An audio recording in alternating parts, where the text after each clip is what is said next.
को इब्राहिम लोधी को हराने के लिए राणा सांगा लाया था। मुसलमान तो बाबर की औलाद है और तुम गद्दार राणा सांगा की औलाद हो। मैं बोल रहा हूँ गणेश नगर राष्ट्रीय अध्यक्ष भाईपाल सिंह मकड़ा, ये तो केवल ट्रेलर है, झांकी। माफी का सवाल है। इस जन्म में तो मैं माफी मांगूंगा नहीं, अगले जन्म में मुझे पता नहीं मेरा क्या होगा। और माफी मांगने का कोई सवाल नहीं, लोगों को सही बात सुनने की आदत है। सुमन जी में इसलिए अटैक हुआ कि एक तो वो दलित है और दलित होने की वजह से उन पर अटैक हुआ।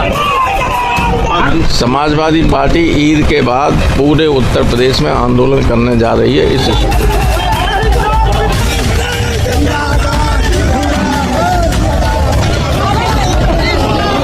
समाजवादी पार्टी के दलित सांसद रामजीलाल सुमन ने राणा सांगा को गद्दार क्या बोल दिया।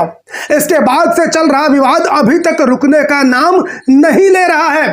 रामजीलाल सुमन जी ने राज्यसभा के अंदर जब ये कहा कि राणा सांगा गद्दार था और तुम लोग राणा सांगा गद्दार की औलाद हो, उसके बाद जो राजपूत करुणी सेना के लोग हैं उनकी भावनाएं आहत हो गई थी और वो सीधा आगरा स्थित सांसद महोदय के घर पहुंच गए और वहां पर पहुंचकर राजपूत करुणी सेना के लोगों ने जमकर बवाल काटा। उनके घर के आगे लगी हुई कुर्सियों को तोड़ा, गाड़ियों को तोड़ा और उनके घर में लगे जो कांच के शीशे थे उन पर पत्थर मार के उन शीशों को तोड़ने का काम किया। यानी पूरी कायराना हरकत राजपूत करुणी सेना के लोगों के द्वारा की गई। लेकिन दोस्तों, इसके बाद समाजवादी पार्टी की विधायक और नेता पल्लवी पटेल ने अपने दलित सांसद के समर्थन में बवाल काट दिया।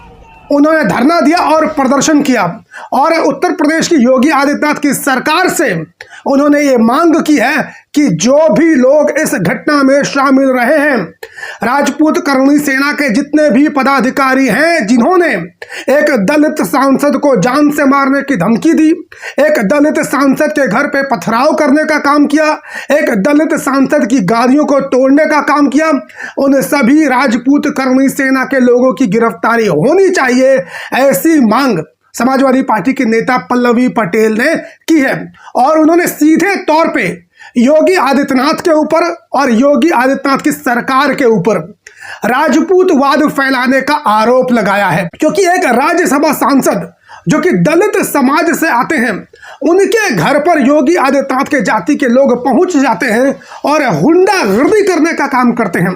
पहुंचने से पहले सोशल मीडिया के जरिए तमाम राजपूतों को उनके घर पर पहुंचने का आह्वान करते हैं। लेकिन इसके बावजूद उत्तर प्रदेश की योगी आदित्यनाथ की सरकार ने, पुलिस प्रशासन ने जितने भी लोगों को अरेस्ट किया था, हिरासत में लिया था, उन तमाम लोगों को छोड़ दिया गया है।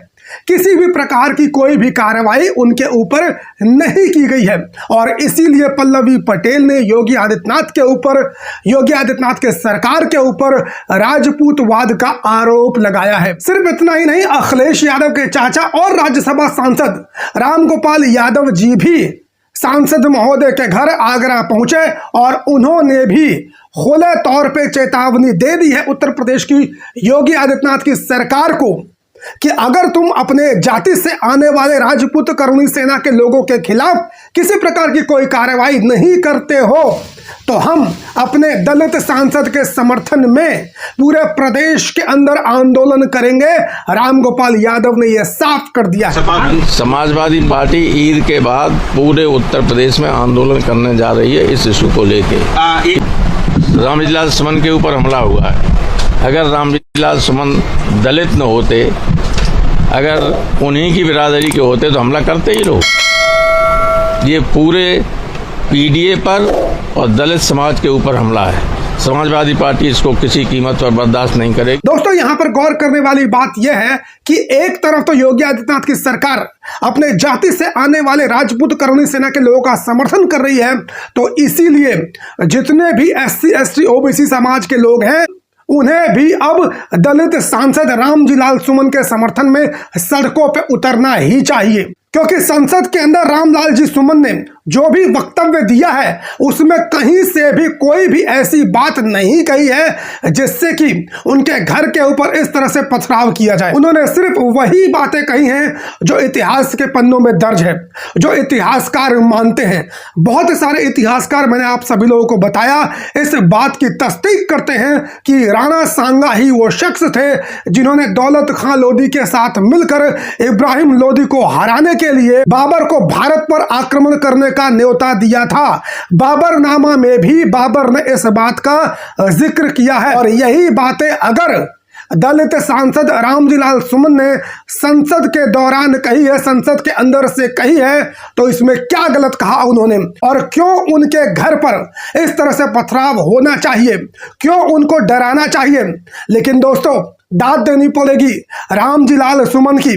उन्होंने साफ जाहिर कर दिया है, बयान जारी करके उन्होंने कहा है कि इस जन्म में तो मैं इन राजपूत करनी सेना वालों से माफी नहीं मांगने वाला हूं, अगले जन्म में जो होगा देखा जाएगा।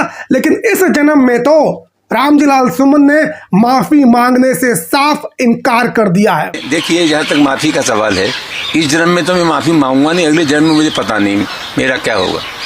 और माफी मांगने का कोई सवाल नहीं, लोगों को सही बात सुनने की आदत डालनी चाहिए। बाबर को राणा सांगा ने बुलाया इब्राहिम लोधी को हराने के लिए, जो सच्चाई है। और कहीं न कहीं राणा सांगा को यह गलतफहमी थी कि ये बाबर लुटेरा है, ये लूट के भाग जाएगा और राज हम करेंगे। इनमें दोनों में करार हुआ था कि इब्राहिम लोधी पर हमला करेगा बाबर और राणा सांगा हमला करेंगे आगरा पर। राणा सांगा ने अपना वादा पूरा नहीं किया। बाद में जब दोनों में मनमुटाव हो गया, वो करार टूट गया, तो बाबर और राणा सांगा की जंग हुई खानबाग के मैदान फतेहपुर सीकरी में। बहुत बहादुरी से लड़े राणा सांगा, लेकिन हार गए थे। तो ये तो ऐतिहासिक संदर्भ में से कौन झुठला सकता। उधर राजपूत करनी सेना के नेता महिपाल सिंह मकराना ने भी बयान जारी करते हुए कहा है कि अब हम योजनाबद्ध तरीके से रामजीलाल सुमन के खिलाफ आंदोलन करेंगे और फिर से उनके घर पे पहुंच के उनसे माफी मंगवाने का काम करेंगे और यदि नहीं मांगते तो उनको दोस्तों धमकी देने का काम राजपूत करनी सेना के महिपाल सिंह मकराना के द्वारा किया गया है।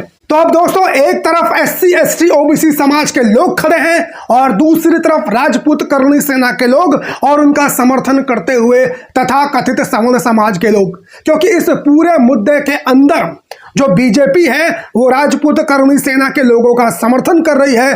और आप सभी लोग जानते हैं दोस्तों कि बीजेपी का जो कोर वोट बैंक माना जाता है वो यही तथाकथित सवर्ण समाज माना जाता है।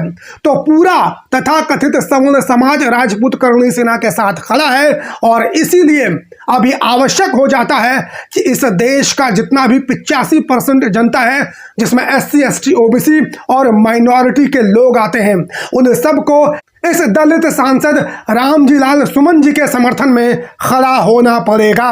रामगोपाल यादव जी ने पहले ही साफ कर दिया है कि ईद खत्म होने के बाद पूरे प्रदेश भर के अंदर समाजवादी पार्टी के लोग, PDA के लोग राजपूत करनी सेना के खिलाफ में आंदोलन करने का काम करेंगे, बीजेपी के खिलाफ में आंदोलन करने का काम करेंगे, क्योंकि पूरी की पूरी बीजेपी सरकार, योगी आदित्यनाथ की सरकार एक दलित समाज से आने वाले संसद का समर्थन नहीं कर रहे हैं, बल्कि अपनी सजातीय लोगों के गुंडों का समर्थन करने का काम कर रहे हैं। तो मैं राजपूत करनी सेना के नेता महिपाल सिंह मकराना का एक वीडियो देख रहा था। उस वीडियो में इसने बहुत ही हास्यास्पद बात कही है। राजपूत करनी सेना के नेता महिपाल सिंह मकराना ने कहा है कि समाजवादी पार्टी को उत्तर प्रदेश के अंदर जो ये 37-38 सीटें आई हैं वो हम लोगों की वजह से आई हैं, वो राजपूतों की वजह से आई हैं। सबसे पहले दोस्तों तो आप ये बयान सुनिए। अखिलेश यादव को मिला है हमारे विरोध करने से भारतीय जनता पार्टी का, इसलिए 30-32 MP जीत के आए हैं। वो हमारी गलती थी कि हमने एक मूर्ख की बात में आगे पूरे देश में इनके खिलाफ बाउंडर खड़ा किया और ये जीत के आ गए। नहीं, इनकी औकात नहीं थी। ये बोल रहे थे पन्ने पलटेंगे इतिहास के, हमने आधा पन्ना भी नहीं पलटा, हाथ लगाया पन्ने के। आपके इतिहास की नींव, आपके अस्तित्व की नींव हल गई है। अब आप लोग दोस्तों कमेंट करके बताइए कि इसने जो बात कही है इसकी बात में कितनी सत्यता है। अरे सभी लोग जानते हैं कि राजपूत लोग समाजवादी पार्टी को कभी भी वोट नहीं दे सकते हैं। 1-2% को यदि छोड़ दिया जाए तो राजपूत समाज के लोग बीजेपी को ही वोट देते हैं, चाहे कुछ भी हो जाए। ये महिपाल सिंह मकराना कहता है कि पिछली बार जो पुरुषोत्तम सिंह रूपाला था, बीजेपी का नेता थे, गुजरात से आते थे, इन्होंने राजपूतों के बारे में बेहद ही शर्मनाक बात कही थी। पुरुषोत्तम सिंह रूपाला ने कहा था कि राजपूतों ने मुगलों को अपनी बहन बेटी दी है। मुगलों से राजपूतों का रोटी और बेटी का संबंध रहा है, जिसके बाद राजपूत समाज के लोग आहत हो गए थे, लेकिन किसी ने भी उनके घर पे जाकर तोलफोल करने का काम नहीं किया था। किसी राजपूत समाज के व्यक्ति ने उनके घर पे जाकर उनके घर के आगे खड़ी गाड़ियों को तोड़ने का काम नहीं किया था। उनके घर में लगे कांच के जो शीशे थे उनको तोड़ने का काम नहीं किया था। यह महिपाल सिंह मकराना कहता है कि उसी बयान के वजह से राजपूत समाज के लोगों ने बीजेपी को वोट नहीं किया और समाजवादी पार्टी को वोट किया। क्या कोई ऐसा दुनिया में हो सकता है जो इस महिपाल सिंह मकराना की बात से सहमत हो? और मैं तो इस महिपाल सिंह मकराना से कहना चाहता हूं कि तुम लोगों की आबादी कितनी है, तुम लोगों के वोट से होता क्या है? एक तरफ 85% आबादी है और दूसरी तरफ महज तुम्हारी 2% आबादी है उत्तर प्रदेश के अंदर, और तुम लोग बात करते हो कि तुम्हारी वजह से समाजवादी पार्टी की 37% सीटें आ गई। जिस दिन SC ST OBC समाज सो कॉल जो जनरल समाज है तथा कथित समूह समाज है, इनकी तरह एकजुट होकर एक पार्टी को वोट देने लगा तो इस देश के अंदर बीजेपी कभी भी सत्ता में नहीं आएगी। बस SC ST OBC समाज को अब जागरूक होने की आवश्यकता है और उन्हें इन तथाकथित समूह समाज से यह सीखने की आवश्यकता है कि किस तरीके से ये लोग एक ही पैटर्न पूरे देश के अंदर फॉलो करते हैं और एकजुट होकर ये लोग बीजेपी को वोट करते हैं। लेकिन हमारे SC ST OBC समाज के लोग बीजेपी को भी वोट करने का काम करते हैं। कुछ लोग बीजेपी को वोट करते हैं, कुछ लोग सपा को वोट करते हैं, कुछ लोग बसपा को वोट करते हैं। अलग अलग पार्टियों को SC ST OBC समाज के लोग वोट करते हैं, जिसके वजह से बीजेपी इस देश की सत्ता के ऊपर इतने लंबे समय तक काबिज है। खैर दोस्तों, आप सभी लोग क्या सोचते हैं इस बारे में कमेंट करके अपनी राय जरूर दीजिए। इस चैनल को आप लोगों ने यदि सब्सक्राइब ना किया हो तो सब्सक्राइब कर लीजिए। फेसबुक, ट्विटर, इंस्टाग्राम, यहां पर मेरी आईडी आप सभी लोगों को मिल जाएगी। मैं चाहूंगा कि आप लोग वहां पर जाकर भी मुझे जरूर फॉलो करें। डिस्क्रिप्शन में आप सभी लोगों को सारी आईडीज का लिंक मिल जाएगा। और एक बार फिर से कह रहा हूं, वीडियो को जितना हो सके उतना ज्यादा आप लोग शेयर करने का काम कीजिए। मुलाकात करता हूं किसी और वीडियो में, तब तक के लिए बहुत बहुत धन्यवाद। जय हिंद।